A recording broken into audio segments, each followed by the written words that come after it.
Dito kami naglalakad. May ano dito, oh. Tingnan nyo, pakita ko sa inyo. Ano ito, yung fan flasher. May deposit. Dalhin natin habang naglalakad tayo. Meron na. Sayang din, no? At saka yung ano, basura inilagay lang dyan. Idalhin na lang natin. May pera dito sa basura.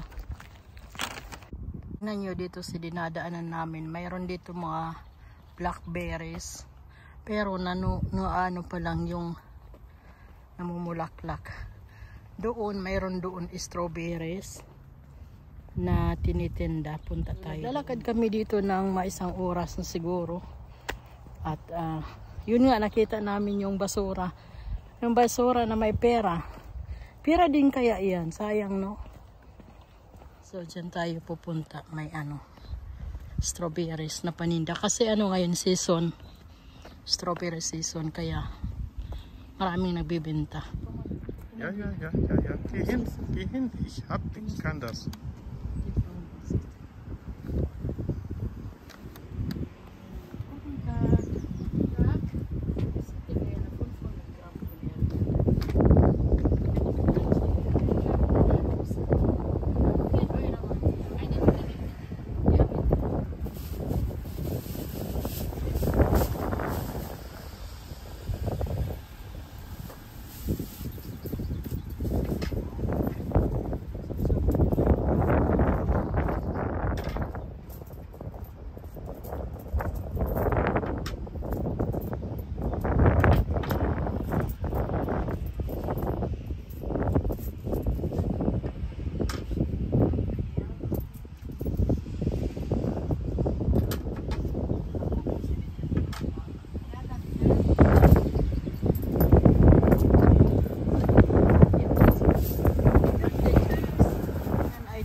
Yan, pwedeng mag-toilet.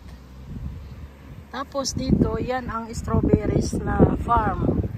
Diyan nila inaano yung mga strawberries. Bumili ako ng 500 grams. Diyan yan yung mga strawberries nila. Ang 500 grams ay ano, €4.90. Ang mahal ngayon, dati mura lang. Ang ganitong price, dati 1 kilo yon. Ngayon, ano na, kalahati na lang. Ayan, oh, yung kanilang mga strawberries. Ayan. Pakita ko sa inyo. Diyan, hindi, kunti na lang yung mga ano, kasi siguro naani na nila. Nagkaman selbst ernten. Mga what? Nice. Dolphin. Machen wir nichts. So viele. Minsan yung doon sa amin kami, namimitas kami minsan. Yung ano lang, hindi mo dadalhin. Yung kainin lang ba? Pwede yan, hindi naman sila nagagalit. Huwag ka lang magdala. Huwag mo magdalagay sa ano, sa bag. 1 kilo, 2 kilo. Ang isang ano, tikim-tikim lang ba? Tingnan nyo, oh, ang lalaki. Ang dalang mga bulaklak. Yan po.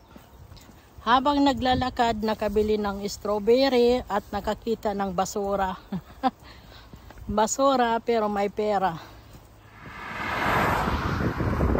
Ganito yung bus station dito sa Germany. Ayan, makikita mo kung ano, kung kailan darating, kung anong oras. Tapos pwede kang maghintay dyan. Tapos laging may basurahan para malinis. Tingnan nyo guys, na ano, doon sa basura na dinala namin, may laman pala siyang sigarilyo. Ayan, oh, wala namang naninigarilyo sa amin. Siguro nahulog yan ng ano, nahulog siguro ng tao or nagbabike. Walang katao-tao doon, kaya sabi ko, dalhin ko na lang. Oh, mahal pa naman ito, €9 on ano, ayan ang price, €9.90. Oo, mahal naman. Ano din yan, 500 pesos mahigit ang isa. Yung bote, ano yan sa may deposit yun. Dito na kami sa bahay, mga sangkay. Pakita ko yung strawberry na binili namin. Tingnan nyo, oh, napakalaki. Ang gaganda niya, oh. Tapos ang lalaki. Oh my God. Ang bang-bang. Tapos ang tamis-tamis doon. Lalaki oh. Ang ganda. Diba? Hugasan ko at kainin natin. Ayoko. Huwag yung malaki. Ang ganda kasi tingnan. Tingnan natin dito sa ilalim. Hugasan ko muna. Yan.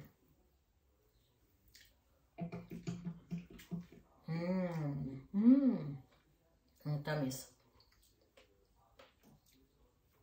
Kaya ako doon lagi nabili dahil laging fresh yung mga ano nila. Pag sa store na kasi, minsan isang araw, 2 araw na. Kaya doon na lang ako nabili.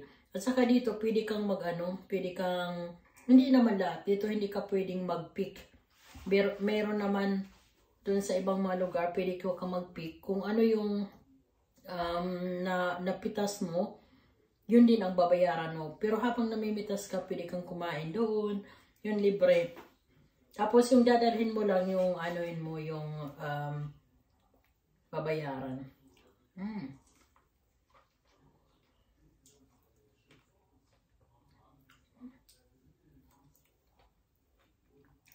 Inilalagay ko kasi ito sa sa aking muesli, sa aking anong tawag na to?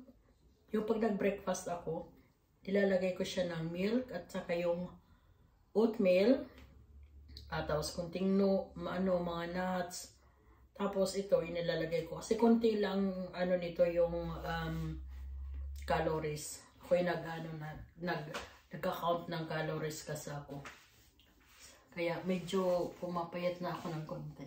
Marami pa naman pero napansin ko bumaba yung aking timbang.